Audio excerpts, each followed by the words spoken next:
दुर्गा सप्तशती। 5वां अध्याय। भाषा हिंदी। देवताओं द्वारा देवी की स्तुति।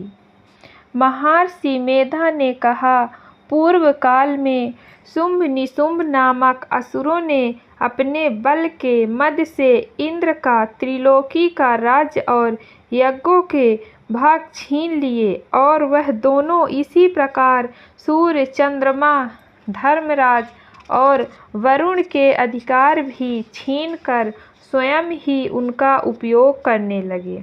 वायु और अग्नि का कार्य भी वही करने लगे, और इसके पश्चात उन्होंने जिन देवताओं का राज्य छीना था उनको अपने अपने स्थान से निकाल दिया। इस तरह से अधिकार छीने हुए तथा दैत्यों द्वारा निकाले हुए देवता अपराजिता देवी का स्मरण करने लगे कि देवी ने हमको वर दिया था कि मैं तुम्हारी संपूर्ण विपत्तियों को नष्ट करके रक्षा करूंगी। ऐसा विचार कर सब देवता हिमालय पर गए और भगवती विष्णु माया की स्तुति करने लगे।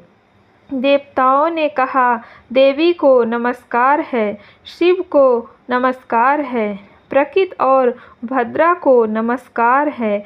हम लोग रौद्र, नित्या और गौरी को नमस्कार करते हैं। ज्योत्सनामयी, चंद्र रूपिणी व सुख रूपा देवी को निरंतर नमस्कार है। शरणागतों का कल्याण करने वाली वृद्धि और सिद्धि रूपा देवी को हम बार बार नमस्कार करते हैं, और नैऋति राजाओं की लक्ष्मी तथा सावर्णी को नमस्कार है। दुर्गा को, दुर्ग स्थलों को पार करने वाली दुर्गपारा को, सारा सर्वकारिणी ख्याति कृष्णा और धूम्र देवी को सदैव नमस्कार है। अत्यंत सौम्य तथा अत्यंत रौद्र रूपा को हम नमस्कार करते हैं, उन्हें हमारा बारंबार प्रणाम है।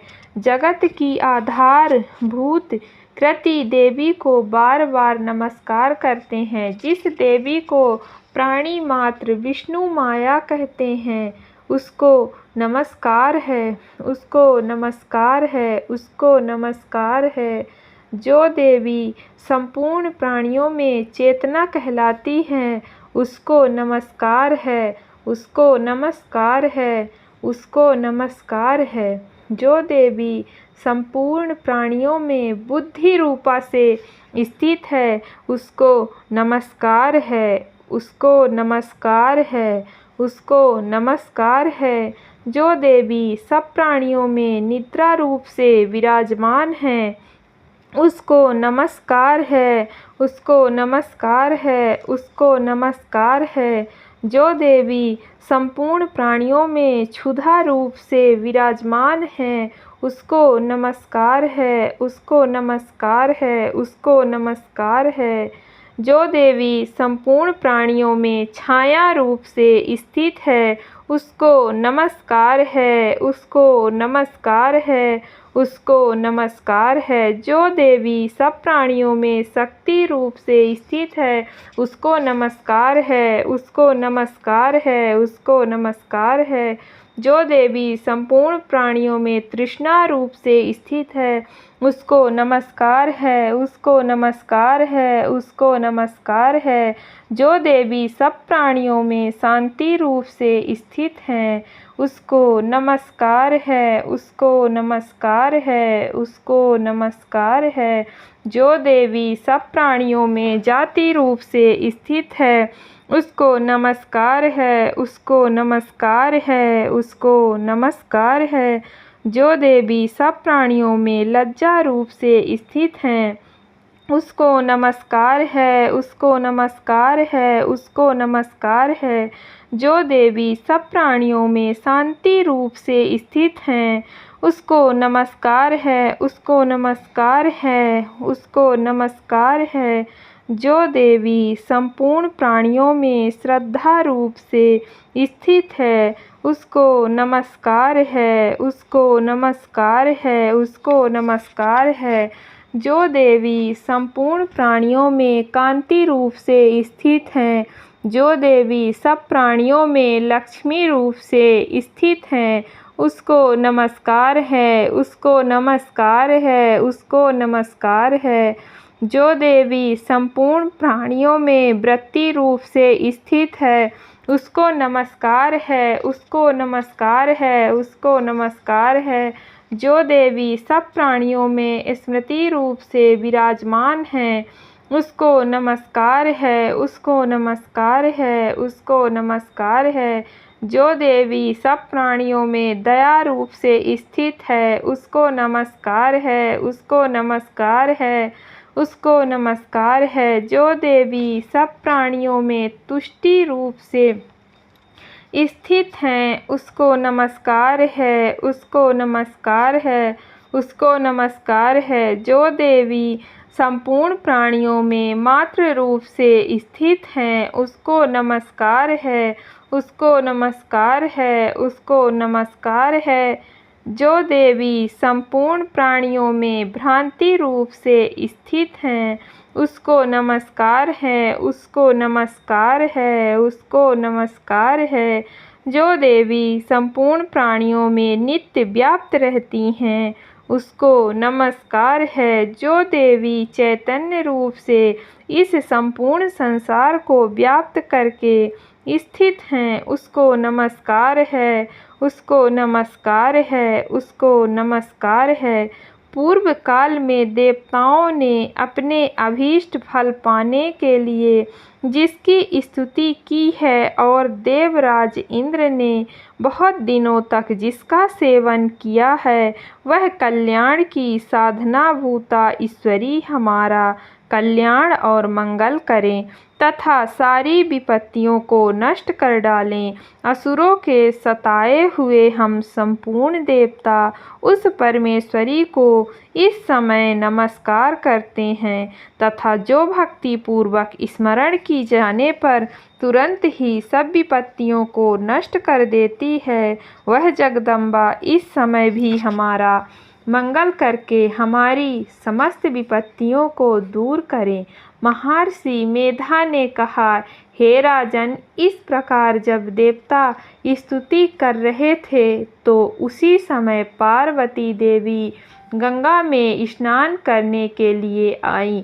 तब उनके शरीर से प्रकट होकर शिवा देवी बोली, शुंभ दैत्य के द्वारा स्वर्ग से निकले हुए और निशुंभ से हारे हुए यह देवता मेरी ही स्तुति कर रहे हैं। पार्वती के शरीर से अंबिका निकली थी, इसलिए उसको संपूर्ण लोक में कौशिकी कहते हैं। कौशिकी के प्रकट होने के पश्चात पार्वती देवी के शरीर का रंग काला हो गया और वह हिमालय पर रहने वाली कालिका देवी के नाम से प्रसिद्ध हुई। फिर शुंभ और निशुंभ के दूत चंड मुंड वहां आए और उन्होंने परम मनोहर रूप वाली अंबिका देवी को देखा। फिर वह शुंभ के पास जाकर बोले, महाराज, एक अत्यंत सुंदर स्त्री हिमालय को प्रकाशित कर रही है। वैसा रंग रूप आज तक हमने किसी स्त्री में नहीं देखा। हे असुरेश्वर, आप यह पता लगाएं कि वह कौन है और उसको ग्रहण कर लें। वह स्त्री स्त्रियों में रत्न है। वह अपनी कांति से 10 दिशाओं को प्रकाशित करती हुई वहाँ स्थित है, इसीलिए आपको उसका देखना उचित है। हे प्रभु, तीनों लोकों के हाथी, घोड़े और मणि इत्यादि जितने रत्न हैं, वह सब इस समय आपके घर में शोभमान हैं। हाथियों में रत्न रूप ऐरावत हाथी और उच्चैश्रवा नामक घोड़ा तो आप इंद्र से ले आए हैं। हंसों द्वारा जूता हुआ विमान जो कि ब्रह्मा जी के पास था, अब भी आपके पास है और यह महापाद्य नामक खजाना अपने कुबेर से छीना है। समुद्र ने आपको सदा खिले हुए फूलों की किंजलकिनी नामक माला दी है। वरुण का कंचन की वर्षा करने वाला छत्र आपके पास है। रथों में श्रेष्ठ प्रजापति का रथ भी आपके पास ही है। हे दैत्रेंद्र, मृत्यु से उत्क्रांतिदा नामक शक्ति भी आपने छीन ली है और वरुण का पास भी आपके भ्राता निशुंभ के पास ही है और समुद्र में पैदा होने वाले सब प्रकार के रत्न भी आपके भ्राता निशुंभ के अधिकार में हैं और जो अग्नि में ना जल सके ऐसे 2 वस्त्र भी अग्निदेव ने आपको दिए हैं। हे दैत्यराज, इस प्रकार सारी रत्न रूपी वस्तुएं आप संग्रह कर चुके हैं, तो फिर आप यह कल्याणमयी स्त्रियों में रत्न रूप अनुपम स्त्री आप क्यों नहीं ग्रहण करते? महर्षि मेधा बोले। चंडमुंड का यह वचन सुनकर शुंभ ने विचारा कि सुग्रीव को अपना दूत बनाकर देवी के पास भेजा जाए। प्रथम उसको सब कुछ समझा दिया और कहा कि वहाँ जाकर तुमको उसको अच्छी तरह से समझाना और ऐसा उपाय करना जिससे वह प्रसन्न होकर तुरंत मेरे पास चली आए। भली प्रकार समझा कर कहना। दूत सुग्रीव पर्वत के उस रमणीय भाग में पहुंचा जहां देवी रहती थी। दूत ने कहा, हे देवी, दैत्यों का राजा शुंभ जो इस समय तीनों लोकों का स्वामी है, मैं उसका दूत हूँ और यहाँ तुम्हारे पास आया हूँ। संपूर्ण देवता उसकी आज्ञा एक स्वर से मानते हैं। अब जो कुछ उसने कहला भेजा है वह सुनो। उसने कहा है, इस समय संपूर्ण त्रिलोकी मेरे बस में है और संपूर्ण यज्ञों के भाग को पृथक पृथक मैं ही लेता हूँ और तीनों लोकों में जितने श्रेष्ठ रत्न हैं वह सब मेरे पास है। देवराज इंद्र का वाहन ऐरावत मेरे पास है जो मैंने उससे छीन लिया है। उच्च श्रावा नामक घोड़ा जो क्षीर सागर मंथन करने से प्रकट हुआ था उसे देवताओं ने मुझे समर्पित किया है। हे सुंदरी, इसके अतिरिक्त और भी जो रत्नभूषण पदार्थ देवताओं के पास थे वह सब मेरे पास हैं। हे देवी, मैं तुम्हें संसार की स्त्रियों में रत्न मानता हूँ क्योंकि रत्नों का उपभोग करने वाला मैं ही हूँ। हे चंचल कटाक्षों वाली सुंदरी, अब यह मैं तुझ पर छोड़ता हूँ कि तू मेरे या मेरे भाई महापराक्रमी निशुंभ की सेवा में आ जाए। यदि तू मुझे वरेगी तो तुझे अतुल महान ऐश्वर्य की प्राप्ति होगी। अतः तुम अपनी बुद्धि से यह विचार कर मेरे पास चली आओ। महर्षि मेधा ने कहा, दूत के ऐसा कहने पर संपूर्ण जगत का कल्याण करने वाली भगवती दुर्गा मन ही मन मुस्कुराईं और इस प्रकार कहने लगीं। देवी ने कहा, हे दूत, तू जो कुछ कह रहा है वह सत्य है और इसमें किंचित मात्र भी झूठ नहीं है। शुंभ इस समय तीनों लोकों का स्वामी है और निशुंभ भी उसी की तरह पराक्रमी है, किंतु इसके संबंध में मैं जो प्रतिज्ञा कर चुकी हूँ उसे मैं कैसे झुठला सकती हूँ।